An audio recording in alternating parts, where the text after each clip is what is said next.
And if you look back at television, the past 20 years, I'm 46. I can remember when I was 26, all of like in my mid 20s, all of this stuff started. Sports has always been reality TV, just very high paid reality stars for the most part. Yep. But you look at all these Dancing with the Stars and The Voice and Survivor, Prophet with Marcus Lemonis. You look at Bar Rescue with John Taffer. All of those are reality TV.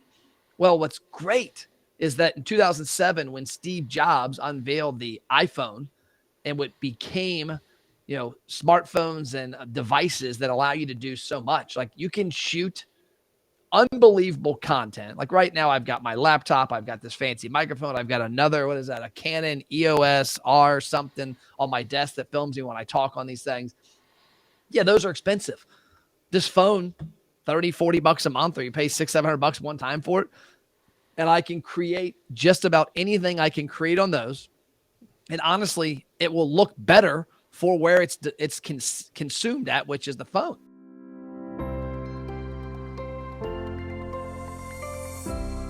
Hi, and welcome to the 91 Day Podcast. I'm Jonathan, and today I've got the pleasure of talking to Matt Plapp from America's Best Restaurants. This is going to be super neat as part of the reason that I do a podcast. In fact, the entire reason that I got started doing a podcast is because of Matt. One day, Matt and I were on a coaching call, and I asked a question, and Matt gave me just a simple answer. He goes, "You need to start a podcast." And so we did last year, and now almost a year later, we've got Matt to join us. And Matt, I just want to, thank you for the encouragement to start the podcast, but also thanks for taking time out of your busy day and all the things you're doing to join us a minute and chat. We're really grateful.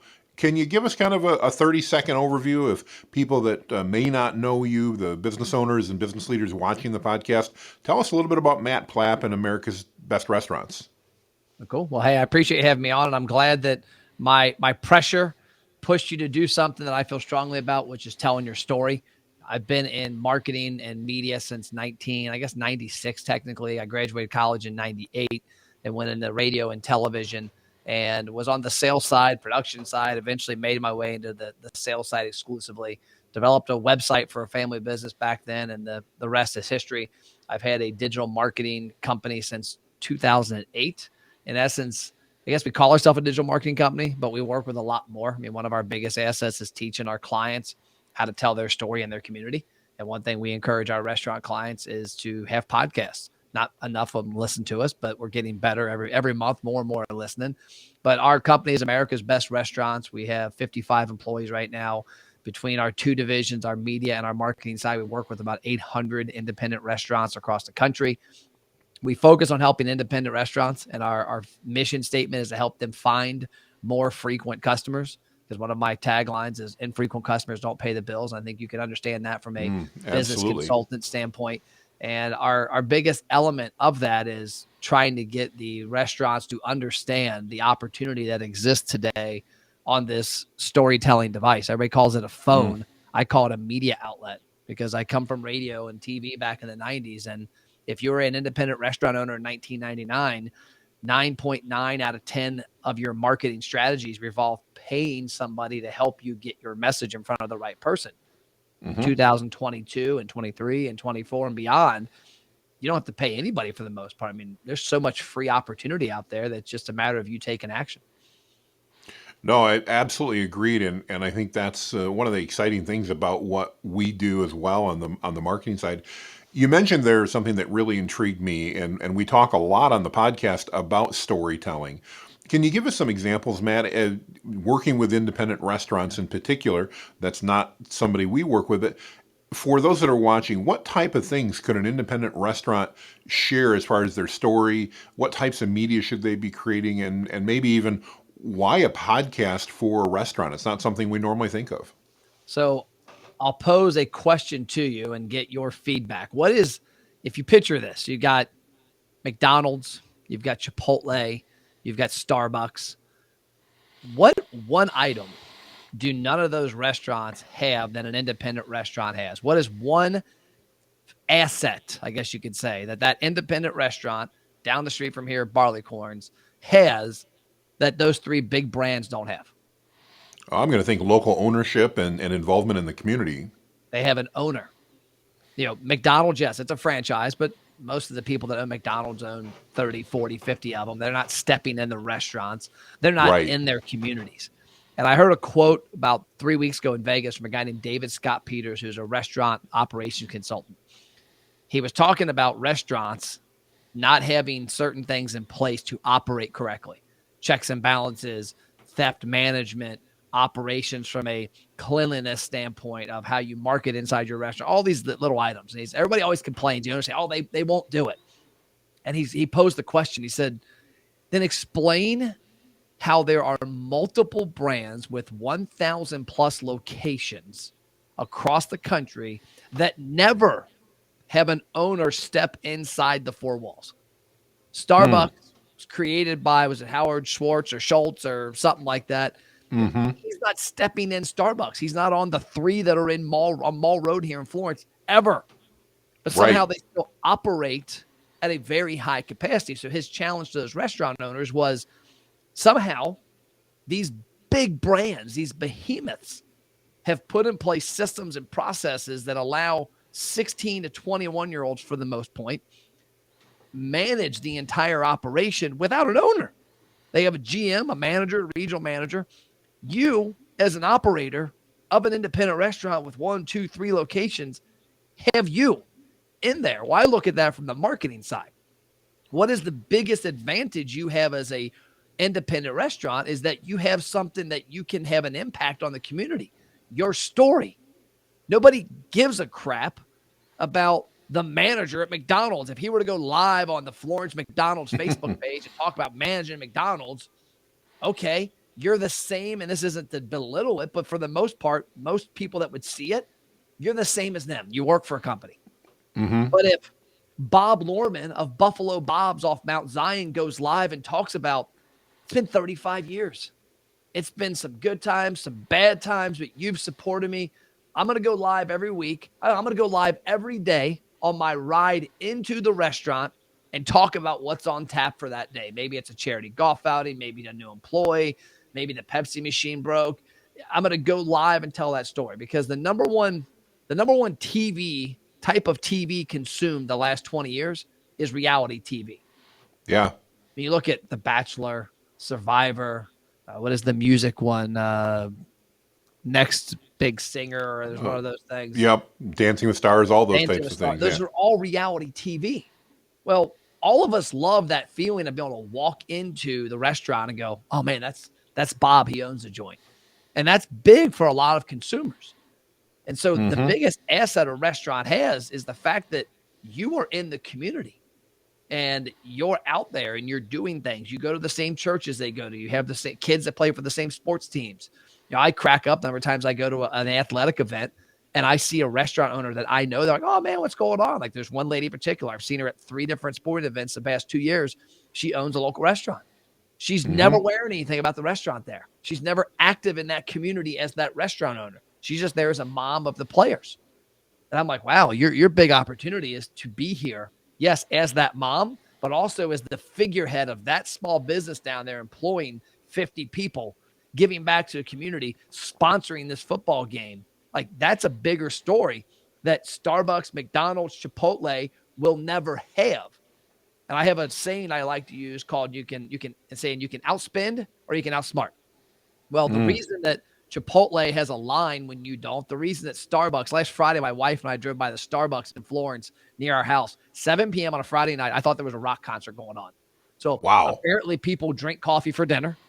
Didn't know that. I feel sorry for their sleep patterns, but it was rocking. Well, you're never going to outspend McDonald's, Chipotle, or Starbucks, or Applebee's, or Cracker Barrel. There's all these brands that have so much brand equity, so much financial resources, and they have a bigger footprint of their location. So when you have, 30 Chipotles in the Cincinnati area, that money stacked up allows them to dominate people's attention with paid marketing. Absolutely. Well, you as a one location Buffalo Bob's off of Mount Zion in Florence, Kentucky, don't have those resources. But you do have this resource, and you do have your story. And that's most small businesses. Most small businesses, like guy that just pulled up to my office, Aaron Smith, is a local realtor. He's got a story. He owns a real estate firm. He's got 5 employees. And I always promote to him, and he does it. He listens. He's got a podcast. He actually has two, and he films content every week. He's probably here showing up at our headquarters to film some content in one of our studios. And his advantage over other businesses like him is the ability to attach his name, his brand, his community standing with that company so that people relate to him differently. So when it comes time to make a choice, they choose the person they have a better relationship with. And there's no better way to get a relationship than to get on this device and put video and stories out there on TikTok, Facebook, Instagram, YouTube, LinkedIn, MySpace, if it's still around. I love it, Matt. And one of the things I really like that you shared there, I'm sure, run into this all the time. I know we do as well. The business owners we talk to, they don't know what to say on camera. And one of their big things is, what am I going to say? What am I going to talk about? Yep. And I love the one thing you said about why not as a restaurant owner, as any business owner, we all drive into work, or, maybe we're lucky enough to take a helicopter, but most of us drive into work. Okay. And why not take just 5 minutes? Use that mobile phone and talk about, hey, here's what's going on for the day. Because people in our community and the clients that we're dealing with, they want to know who we are, because they're not choosing to do business just because of our brand. Like you said, there's larger national brands. They're doing business because of the connection they make with us as individuals. That's a huge, huge share. Wow. I've never thought of it quite that way. I love that idea. Just, what's going on today? What's happening? And I can see, as a restaurant owner in particular, I don't know how to fix a Pepsi machine, but I can relate if it's a problem that you're dealing with. And it helps me appreciate what you're doing when I walk into that restaurant today for lunch. And in fact, I may even be able to see you and go, hey, Bob, did you fix it? And I love that. That's fantastic. There's so much that happens. I mean, so much that happens every day in small business. And the reason that reality TV became huge, number one, the reason it became huge was the fact that it was a way for TV companies to have cheap talent. I don't know if you know that or not, but back in the day, I saw a big interview with the guy that was Survivor, and he's like, what I love about this is that Seinfeld, they're paying $1 million an episode to Jerry and George and Elaine and Kramer. I'm not paying anything to these morons on Survivor that are jumping over barbed wire snake pits to try and win something, and yet consumers are captivated by it. So true. And if you look back at television the past 20 years, I'm 46. I can remember when I was 26, in my mid-20s, all of this stuff started. Sports has always been reality TV, just very high-paid reality stars for the most part. Yep. But you look at all these Dancing with the Stars and The Voice and Survivor, Profit with Marcus Lemonis. You look at Bar Rescue with John Taffer. All of those are reality TV. Well, what's great is that in 2007, when Steve Jobs unveiled the iPhone and what became, smartphones and devices that allow you to do so much, like you can shoot unbelievable content. Like right now, I've got my laptop, I've got this fancy microphone, I've got another, what is that? A Canon EOS R something on my desk that films me when I talk on these things. Yeah, those are expensive. This phone, $30-$40 a month, or you pay $600-$700 one time for it. And I can create just about anything I can create on those. And honestly, it will look better for where it's consumed at, which is the phone. Yeah, and so true. I'm working on a presentation right now, tweaking our company presentation, our messaging based off of what I see and what I realize the opportunity is. And I'm walking onto the airplane yesterday and I'm leaving. I was in Key West, Florida. It's a small airport. I'm walking up the little ramp to the plane. I look over, there's the luggage cart. There's 3 people that work for Allegiant that are on that luggage cart. The luggage is already loaded onto the plane. Guess what all 3 of them are doing? On their phones. They're on their phones. Literally. I mean, I wish I could show you this picture. I might be able to put it up on the screen. It's funny because it tells the story. Like you can see 2 of the 3. Oh, yeah. They're on their phones. Now, granted, they got time to kill. And there's a third guy right here who's actually on his phone as well, like was looking down at his other hand. Mm-hmm. Looked like he was sleeping at first. That's why it caught my attention, but he was on his phone looking at his lap. They're not reading news articles more. I mean, they might be, but there's a better chance. They're watching video. They're on YouTube. They're on Instagram. They're on TikTok. They're on Facebook. They're on text. They're on email. Then they're on the internet. Exactly. And that is such an opportunity. And if you think about going back to the storytelling, most people have never owned a business. Most people, like, I don't know what the numbers, I'd be willing to bet it's probably 98% of people do not own a business that go to work every day. And so when you think about that not only can they relate with your struggle, like the restaurant business is tough. You know, Oh, the I agency bet. business compared to the restaurant business, a hell of a lot easier. But like I remember our boat dealership. We had a boat dealership for 9 years. That's how I got in the internet marketing world back in 1999. I created a website for a family boat dealership. Me and my dad and brother started. We started on the internet selling boats and campers on consignment online. We eventually grew it to a $15 million a year, 3-location business. And I remember Wow. telling a friend of mine after I got out of radio, because for 3 years, I guess technically 4 years, I did both. I worked in radio full time and I worked at the dealership full time. And I worked 100+ hour weeks. And that's what I did. And then I got out of radio and went completely with the dealership, and then got back into marketing after 2008. And so I remember telling my friends, it was kind of comical. I'm like, hey, man, because I remember I'm going to answer every phone call. I'm going to talk to everybody that walks in my front door, because I remember back then the disrespect you felt as a sales rep for advertising, that you couldn't get owners to call you back. They wouldn't answer your email. Back then, email wasn't huge, but still was there. You'd walk in the front door and you would see the guy that owned the business at his desk, and he wouldn't take the time to come out and shake your hand. And I was like, this is bull crap. I'm going to be the difference maker. I'm going to answer everybody. Within a month, I called Jimmy LaBarbera and Doug Smith, two of the guys. Doug actually is my COO of this company now. I'm like, dude, it's not possible. What do you mean? It's not possible. Every day I walk in the office, there's 50 things wrong. Eric backed a camper through our front window of our dealership. One of our four-wheelers came off the trailer on the way to deliver it to a client. A part is back ordered. The customer's mad. So-and-so called in sick. Like, it was every day was something. The only days Sure. that was never something was when we'd have a snowstorm and the entire city be shut down. And then we got to go back there and take the four-wheelers and our 7 acres with the tube and pull each other on boat tubes behind. A concussion twice. That's a different story. But those are the stories that can be told.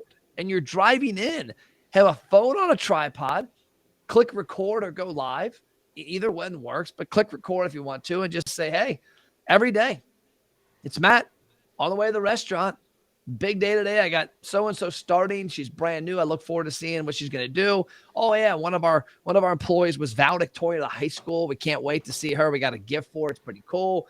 And we got a new menu we're going to work on. So I'm going to be doing some taste testing. By the way, if you're watching this and you want to come and taste test with me, it's pretty cool. I got about an hour I'm doing it. I could probably have 5 or 10 people come in and taste test with me. Let me know, hit me up, message the page, blah, blah, blah, turn it off. You do that every day and you do it correctly. If you record it correctly, you now have content you can share on Facebook, Instagram stories, Facebook stories, YouTube shorts, YouTube, LinkedIn, TikTok, Snapchat. You've got, Twitter. You've got 10 places for zero cost that you could record that video, either have it assigned to somebody on your team or do it yourself. Like me, I record that video. I text it to Peter. Peter posts it everywhere. It's a no lie. Once you type out the description and maybe your call to action and something like a headline, it's 5 minutes to literally type that out, record the video, and then probably 15 minutes to distribute it across 10 platforms. But so powerful. So powerful. Why would you not do that? And that's going to make a connection with you like nobody else. And also, if you don't use that time to just spew me, maybe on the way in, you're like, hey, big news. The Ryle High School Marching Band is leaving tomorrow for Hawaii. One of 8 bands in the United States chose to go to the Pearl Harbor March. We're stoked. Congrats, Ryle Band. I'm looking for somebody that knows somebody there that can connect me. I want to have them on a live like this in the restaurant. Like, you can use it that way. And none of them are doing it. And when I say none of them, I mean literally 9.9 out of 10 small businesses, especially restaurants, are too busy working in their business and not analyzing the opportunity and taking action on things like that. That if you were to do that, and let's just imagine, Jonathan, like I remember my first live video, I don't know about yours, my first ever Facebook Live a long time ago, there were this many viewers. Yeah, there was absolutely. 0. I remember watching it be live, and I'm like, nobody's watching. Should I keep talking or should I shut up? And I'm like, screw it, I'm going to keep going. And I had a guy the other day give me crap. He thought he was trolling me on TikTok about how, oh, man, who cares? You got 3,000 followers and you got 100 views on your videos. I'm like, okay, I'll take that, because the people I hear watch my videos, like, that give me feedback, are restaurant owners. They're my target market. And if I take 100 views on TikTok every day, and we actually do 10 posts a day typically across platforms. So if I do TikTok, if I take those 10 platforms I mentioned, TikTok, Yep. Instagram stories, Facebook stories, my personal Facebook, I forgot about that one, LinkedIn, YouTube Shorts, Twitter. If I take all those platforms and get 50 to 100 views every day, 365 days a year, 10 years in a row. I mean, if you want the proof, look at Grant Cardone. He's got a book. I don't know where I put it in my office somewhere, but it talks about money follows attention. And he's got a So chart. true. He's got a chart that back in 2012, when his company was $3 million a year, to last year where it ended $122 million, the chart mimics his Google trends. And his Google trends are fed by his brand being looked up online based on him messaging being on everybody's phones everywhere on these platforms. I remember when it happened. I remember when it got really big. You know who Mari Smith is? She's on Facebook. Yeah. Okay, so I'm at a conference. I'm at Traffic and Conversions. Gosh, I think it was 2016. And Mari Smith was up on stage. She's like, hey, I'm going to tell you about a guy. And she's pretty damn smart on Facebook. She was wrong. She is. She goes, I'm going to tell you about a guy who is doing it all wrong. Y'all might not have heard of him. Maybe you have. His name's Grant Cardone. And at that time, I had heard of him, had no clue who he was. I had just seen his stuff because it was popping up everywhere. He's going to ruin his brand because he's going live 14 times a day. He's posting 20 times a day. He's all over it. He's going to wear his audience out, and he's going to hurt his brand. You shouldn't do that. Here's what you should do. And it's funny as you look at this chart. I don't know where I got it. I got it somewhere in my office. It'll drive me crazy. It used to be sitting on my desk. Somebody might have jacked it. But it's this chart that shows literally 2012 when he started doing that, 2013, 14, 15 when he got a little bigger, 2016, 17 was when I think it was like 14 live videos a day across all platforms. And you can see the chart just go way up. And it's the same with a local business. If you're a restaurant and you were to go live on video 10 times a day, 7 days a week for the next 3 years, as long as you're not a moron, as long as you have good product, and as long as people can relate with what you're talking about, it's going to work. Now, if you get on there like Kanye West and spew a bunch of ignorant crap, you're probably screwed. But if you get on there and you tell stories, and you tell your story, and you tell Sarah's story, the valedictorian in your restaurant, you tell the story of the local band, you tell the story of this new pizza you're making, you invite people down for a VIP night, it's going to work. It just takes you doing it. Well, and it takes that repetition. You know, it reminds me, I saw Gary Vaynerchuk just recently did a video to a bunch of retail store owners. And I know it's a different audience, but still local business people. These were not chains. These were all local stores. And one of the things he mentioned, I've never thought of. I'd love to get your perspective on, Matt. He said, look, you know, if you've got a retail store, I'm assuming a restaurant similar, you've got times a day when your staff is down. There's not a lot going on. And he goes, instead of having them sit there and talk to each other, what about if you would pay them to pull out their phone, which they've got in their pocket anyway, and record one thing a day, one video a day per employee about something going on in the store that's positive. That's it. Don't direct them. Don't just one thing that's positive. Maybe it's, again, a teammate you work with that had a great day, the celebration they've got. Maybe it's the fact you got something new in that day, or you've got a new entree in the restaurant that you thought was really good, or you taste tested something that you've had for years and you never tried. What do you think of that as a concept, to take your team and encourage them and incent them just in their downtime? Pull out that mobile phone and create a short 30 to 90 second video once a day. I think you could create tons of content. Well, I feel like you're setting me up. Do you know my origin story? Have you ever seen my video how I got in internet marketing? I have not, Matt. No. So 2002-ish, 3, we kept getting viruses at our boat dealership. I think it was 2003 because we ran our new building. And we kept getting every month. I had like $1,000, $2,000 bill from a guy named Glenn Warner. Was a great local businessman, died a few years ago. RIP, awesome guy. He's the one that turned me on the internet. He's the one that sold me a book in 1999 on how to create websites on Adobe PageMail. And if you know Matt Plapp, you know I'm not a tech person. Like, granted, I know how to do a bunch of crap now, but I'm not a tech person. I'm a sales and marketing guy. Yep. And so he sold me this book. He became our web guy, our computer guy. And I'm getting every month $1,000, $2,000 invoices because of him coming in and fixing virus. I'm like, bro, are you screwing me? Like, are you putting these viruses? Like, no, I'm not putting the viruses. I said, well, how do we fix it? Because I'm tired of every month the same crap. He goes, I've got an idea. We're going to put a gate to the internet on your computer because it's coming from the internet. So this way, every employee will have a unique username and password that only they know. And then in the next month or two, we'll be able to see where people are going that's causing this problem. I said, cool. So we told all the employees, hey, we're not spying on you. We need to know where the virus is coming from. One of y'all's doing it, or two or three. It was at that time, I think we had about 40 employees. And I said, so here's what's happening. So they did it. About 2 months later, he finds the problem. He fixes it. It was this lady that was going to some suspect sites. Sure. We won't go into that. And that was causing the virus. I think it was a Trojan horse, whatever they called it back then. I don't know if they still exist. And so flash forward about a month after that, he comes in with this binder. No lie. I wish I had it, man. It would have been gold. It was like this big. And I'm like, what is that? And it's me and my dad. He goes, this is why your dad's going to want to fire everybody. And this is why this is what you're going to love. I said, what is it? This is the internet usage of your employees the last 6 months. And it's categorized. It's categorized by there's these things called chat rooms. Now remember, this is 03-ish. There is no, I don't know if Google was around, but there's no like Google. Yeah. There was no social aspect of Google. It's a search engine. No social media. There is no Facebook, Instagram. I don't know when YouTube started. I don't think it was even out then. And so he shows me this, and he's like, it's all categorized. And so to put a little perspective in it, when we hired people, we sold ATVs, fishing boats, and campers. That was the majority of our stuff. So they were outdoorsmen, good old Kentucky boys. And that was our avatar for our hire too. Like you couldn't come work for us. Like Richie Young, who worked for us, was a hardcore fisherman and hunter. Like half the time I couldn't even come to work because it's turkey season or deer season, or the bass are biting on big bone. You know, Sean was the same way. Robbie, everybody in our company was one of those items. Even the 18-year-old cashier had to prove that she knew outdoors because I don't like people that point and don't know what the hell you do. Yep. So taking that into consideration, he throws this binder on my desk. And he goes, I'm going to show you something.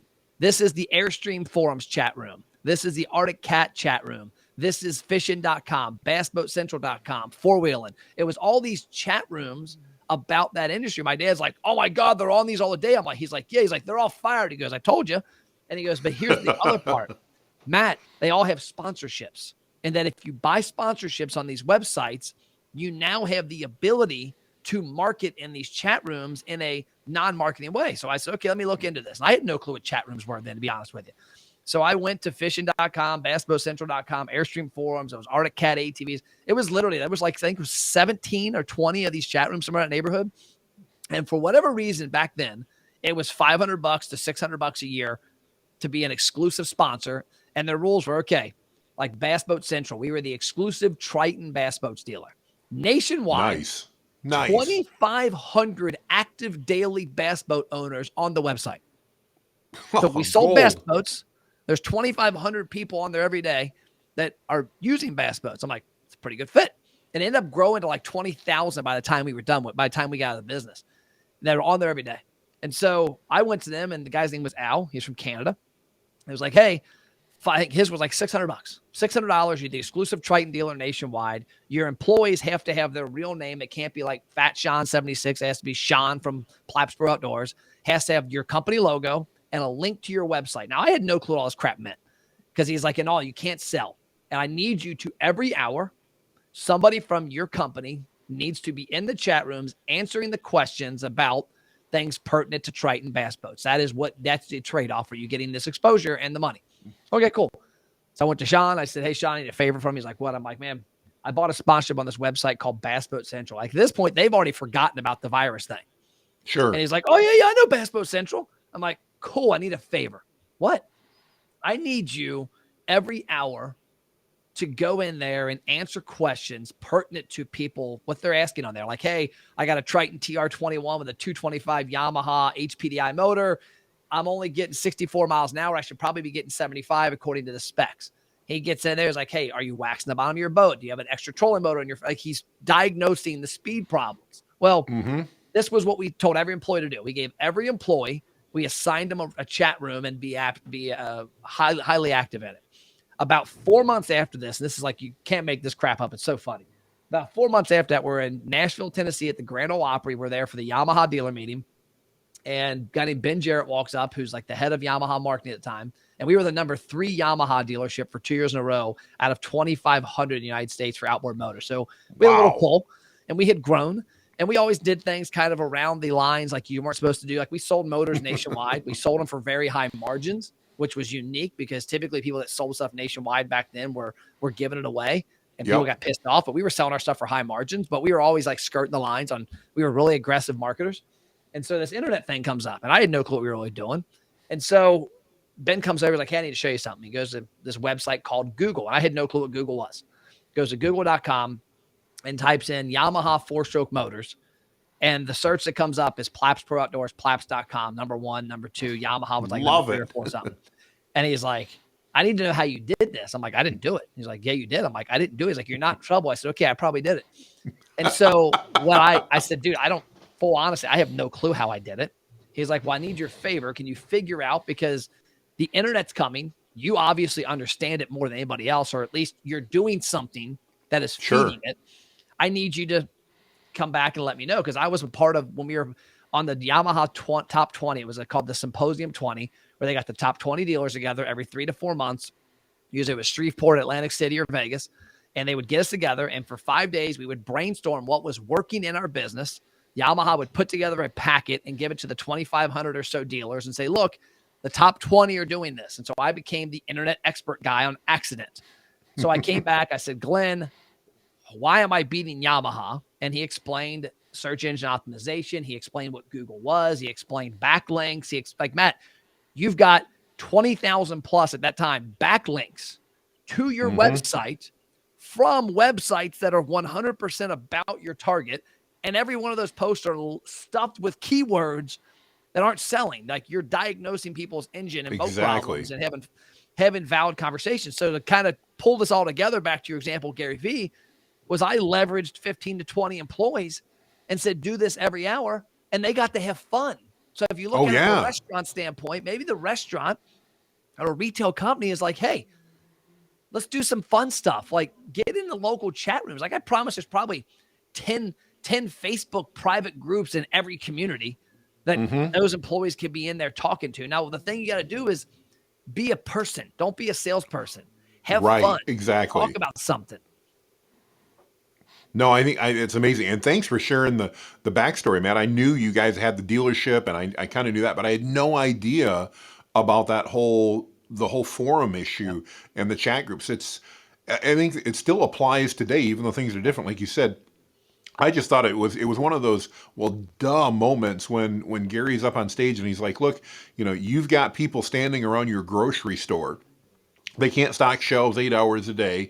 They're there. Pay them to go encourage them. Pull that phone out and talk about something positive that's happening in the community, at your store, with a teammate, whatever it is. And 2 things. 1, you're creating lots of content, which is relevant to your audience. And 2, you're actually causing, because of that positivity, you're causing your staff to have a more positive outlook on things, because they're not just focused on the fact that, oh crap, I got to work another 3 hours or this or that. They're now focused on things they love to do, and they're talking about positives. And I would say you don't have to pay them. I mean, if you empower them, like I'm imagining if I'm a restaurant owner, and let's say I've got 2 or 3 hours of downtime, and I'm like, hey guys, on top of making sure we set up our stations, we do this, we have the restaurant ready when the next customer walks in, take your phone, go live on Facebook and show how you make your favorite off the menu burger.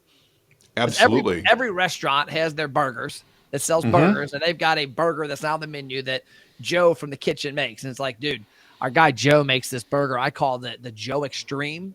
Let's go back and make it. I'm going to go, we're live, baby. And he goes back and he's like, Joe, make me the Joe Extreme.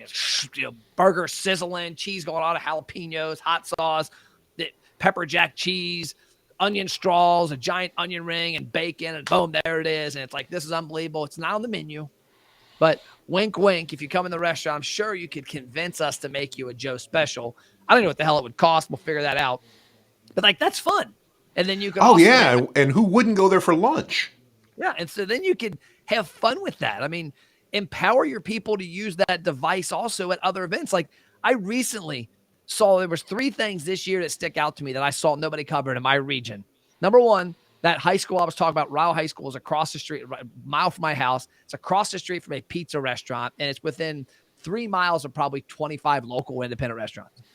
I haven't seen where any of them talked about the Ryle High School band being one of 8 bands in the United States to go to Hawaii and march in the Pearl Harbor Memorial Parade. So how you're not using video to tell a story, how you're not finding out when the band is leaving the school on the buses and walking across there with your phone and going, "What's up? It's Matt from Starter's Diner. We're at Ryle High School. You see those buses? Yeah!" Kids are yelling. They're heading to Hawaii. Boom, boom, boom, boom. You talk about it. Now you're leveraging your audience to story tell about something impacting the community, and you're not asking for them to buy food. And then the other one, which catches my attention, was my high school played in the game before the state championship against a rivalry down the street. I went to the game. They got pummeled. It wasn't even pretty. It's, the schools are much different now from a standpoint of my old high school doesn't recruit and can't, and this one does. But nobody covered the game. It's 2 high schools within I think probably 3 miles of each other. And there's no restaurants locally there. Like, hey, it's Matt Starter's Restaurant. You know what? I took the night off from making pizzas. The team's got it. I'm here watching the Beechwood Lloyd football game to see which one of these Northern Kentucky Powers goes to the state championship in 2 weeks. Let's check it out. Stay tuned. I'm going to come live every quarter with score updates. And then that game led to Beechwood going and winning the state championship 2 weeks later, which, again, nobody covered. And then the funniest one, which to me is just mind-blowing, Jonathan, mind-blowing, is that you've heard of a station called ESPN, right? Oh, yeah. Okay, I think we've all heard of that one. So Ryle High School, let's see, my daughter's a junior in college now. She was a senior 3 years ago. One of her childhood best friends, another girl, they were juniors. They won the state championship, and they were like player 1 and player 2 of the year, girls high school basketball. The second year they would have won, it would have been their senior year, but it got canceled because of COVID. Like day before the game got canceled, state championship. Oh, man. So these 2 girls ended up this past January. One was playing at Oregon and one was playing at Washington. And they were playing against each other on ESPN streaming. So the restaurants in our area could have had broadcasting inside their 4 walls a game that featured, because who gets no attention? Women's sports, we know that. Absolutely. You could have had highlighted these 2 local girls that played basketball together their entire career, that won the state championship, that were the number 1 and number 2 female basketballers in the state of Kentucky, went on to big-time Division I basketball, and they're on ESPN streaming playing against each other. What a story. It's huge. Nobody. Crickets. The Cincinnati Enquirer covered it. Nobody covered it. And I'm like, man, if I'm a restaurant, here's the opportunity. Number 1, I'm going to watch the game in my restaurant. Number 2, the month before the game, I'm going to have the parents of the one girl in, the parents of the other girl in for another one, and then the coach, and then some of the players that play with us. There's 5 opportunities to do 5 podcasts, 4 leading up to the event, to talk about what's it like seeing your daughter play at that level, living her dream of playing major college basketball. What's it like seeing your teammate? What's it like seeing 2 girls you coached? There's 4 weeks, the parents, the players, and the coach, that you could have live videos just like this. This is recorded, but it could be live. Yep. In the restaurant, eating pizza, talking about this game. And then, hey, by the way, we're talking about this because in 4 weeks they play. We're having it here at the restaurant. We're going to have a huge event. Come in. We got a tent outside. We're going to have extra seating because it's going to be cold. It's like January, February.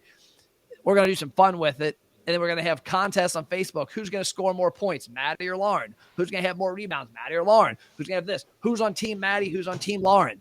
You could do so much with it. And the cool part about it is you could build up a 60-day marketing campaign that does absolutely zero talking about your restaurant. And that's such a mind messing with consumers' minds, because absolutely they're like, oh, he's not talking about pizza. Maybe I'll go get pizza, because the whole money follows attention thing comes back to what I call massive attention and excitement. If your restaurant gets massive attention and excitement on a consistent basis, you will sell more food consistently. Well, if you always talk about your pizza and how great it is, who gives a shit? People either like your pizza or they don't, they go away. But if you're talking about the Ryle band, the Ryle basketball team, Maddie, Lauren, this game, all of a sudden you're in people's phones on Spotify and Facebook and Instagram and TikTok for a complete opposite of your restaurant.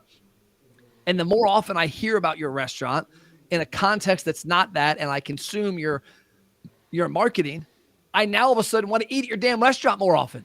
Mm-hmm. No, so true. Wow. Matt, absolute gold. I love the way you tell stories, by the way. And it's just, I'm sitting here enthralled going, man, this is like, the best stories. And everything resonates. It's so amazing. I've taken up a ton of your time today, and I am grateful. But before we call it quits, I do want to ask you one more question, and that's about the name of the podcast. We call it 91 Day Podcast, and the reason we do, as I shared with you, is as we look forward, you and I both know there's a whole lot of people that don't have positive outlooks about the future. I'm not one of them. I believe the future is bright, but I think we're going to see a lot of people that are thinking about maybe starting their own gig, trying something new. And I want to ask you, as a successful marketer and business guy, if you had to tomorrow start over and you had 3 months to create a business with the goal of generating $10,000 a month, either recurring or just on a billable basis, whatever, but build that business to that level and then hopefully beyond, what would you do, again, with only $1,000 in your pocket? $1,000. What would you do to build that business?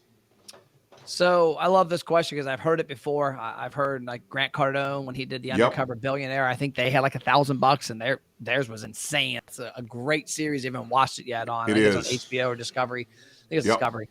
But what would I do? So number one, I'm the belief that like we're in the digital marketing, like the marketing space. There's a lot of people that start marketing companies and they want to go nationwide instantly when they haven't proven what they've done locally.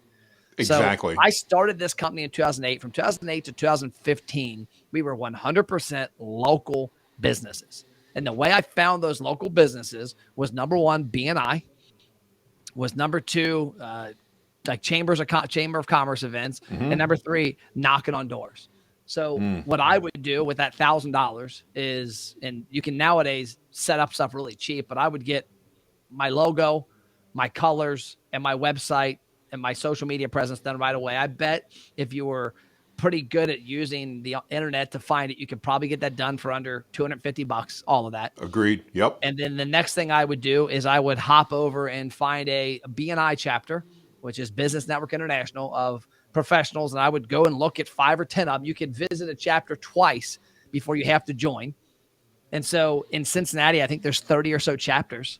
So if I could visit 30 chapters twice, they meet weekly. That's 60 meetings a week, for a couple of weeks. I couldn't do that. But over a course of 60 days, I Sure. can visit every one of those chapters twice, at least once. And then I'm going to join one of them. So now I don't even use the money to join because I'm going. And if I go to 2 a day, that's 2 weeks I can work through those chapters, build relationships, get my name out, shake hands, kiss babies. But then more importantly, I'm going to be able to find which one of those chapters has the influencers in it that can influence my target audience. Because if I was doing it back then for restaurants, I'm looking, okay, I don't want to join a chapter that has 10 people that have no influence over restaurants. I want to join that chapter has 10, 20 people that have influence over those restaurants that have them as clients. And so that would be my tactic. And then if I had any money left over, I would use it to start creating content. Now I got a cell phone. It's going to be free, but I might buy a better microphone or a little light. One of the reasons my camera is situated where it is, I have a giant window right here that this light from that Mother Nature comes in. I don't need lights in here. So I would invest in equipment to make my content I put out more impactful. And then I would just run hard and out hustle everybody. Great advice, and I think it fits in so well with a couple of the other people we've interviewed, and it's really about getting involved and connecting with people that can help you connect with your audience. And BNI Chamber, the great ways to do that without blowing a lot of money. Yep. And I think so important, based on what you said, having been in BNIs in the past. We did that when we started. This is our 13th year. We didn't go national until 2021, Yep. and that was our 11th year in the business or 12th year in the business. And we built it through BNI, through Chamber. It did exactly what you said, and it works. We were blessed. We built a 7-figure agency doing business in West Michigan. and then we were able to leverage that and grow. So obviously that one rings near and dear to me because it's very similar to what we did. Great Yep. advice, Matt. Great advice. Love it. Well, as we leave people, if a business leader is watching this and obviously they're going to go, man, I love Matt. But if they got a restaurant and they want to find out what America's Best Restaurant can do to help them implement and do the things you're talking about, what's the best way for them to get in touch? We'll put links and stuff, but what's Yeah. the best way for them to get in touch with you, Matt? So the best place to start, which will take you down my rabbit hole, is go to mattplapp.com. My name, mattplapp.com. And if you go there, number one, there's a form. It's free of charge. Fill it out. We'll send you some swag. It looks like a fist bump. It is, but it's also MP. It's my initials. So we send out swag boxes every week, free of charge to entrepreneurs who fill out the form, along with a couple of my books and different guides we've got. And then you scroll to the very bottom of that page, and there's my social links: TikTok, Instagram, Facebook, YouTube, LinkedIn. Check me out. Follow me on those because I'm always giving a lot of advice out, a lot of information about how to use marketing, how to use your mindset, how to leverage content. And then you also will find links on there for americasbestrestaurants.com and things like that. But the biggest thing I encourage people also, and I do this all the time, if people think I'm crazy, I put my cell phone number out there. My cell is 859-743-2408. That is this device right here. It's my phone. I have one cell phone. I'm not like Kevin Gates, the rapper. I got two phones. I only got one. And so if you want to have a conversation, I'm always up to give entrepreneurs advice. I always talk to people that need help. Just shoot me a text. I rarely answer the phone, but shoot me a text and we'll have a conversation there, then take it to a phone call. But I'm an open book. I love helping people. I got here because people opened their lives to me. Josh Nelsons of the world, the Billie Jean Shaws of the world, the Chris Pattersons, those people opened their world to me, which then allowed me to grow. And so I owe it back to the community of people who need that shortcut or that piece of advice or that motivation to, like you, create a podcast, Yeah. start talking about it. Well, Matt, that's amazing. And I want to tell the audience, Matt is the real deal. I met Matt about a year ago through an agency we're involved in, Josh Nelson, Seven Figure Agency, an amazing coaching group. But Matt and I ended up chatting probably for the first time 7-8 months ago when we were on a call, and Matt happened to be one of the mentors. And just as he mentioned, I asked him some questions, and he gave me real practical advice. And Matt's always been available to do that. He's an incredibly abundance-minded entrepreneur. I encourage you, reach out. If not, pay attention to what Matt's doing, because whether you're in the restaurant business or not, you can learn a ton about how to promote your business and how to market by just watching what Matt's doing. It's a tremendous resource and a great guy on top of it. So Matt, thank you so much for your time today. I know you are slam busy. I'm so grateful for the time you gave us. Have a very Merry Christmas. This will probably air after that, but hey, that's all right. Have a very Merry Christmas, and I hope you have a blessed new year, my friend. Hey, thanks, Jonathan. Thank you for having me on. I appreciate the friendship, and you're giving me all these accolades. You're an amazing human businessman as well. So everything goes back to you. I appreciate all you've done for me, because a lot of times me having those conversations and coaching people and mentoring people, I'm like, oh crap, I should probably do more of that. I should probably do that. There's been times I give advice, I'm like, oh, that's a good idea. Maybe I should do it. So I appreciate it. I appreciate what you bring to the community. I love you doing this podcast, and everybody take your 91 days, take your $1,000 and go make it happen. Awesome. All right. Have a happy new year. Thanks, everybody.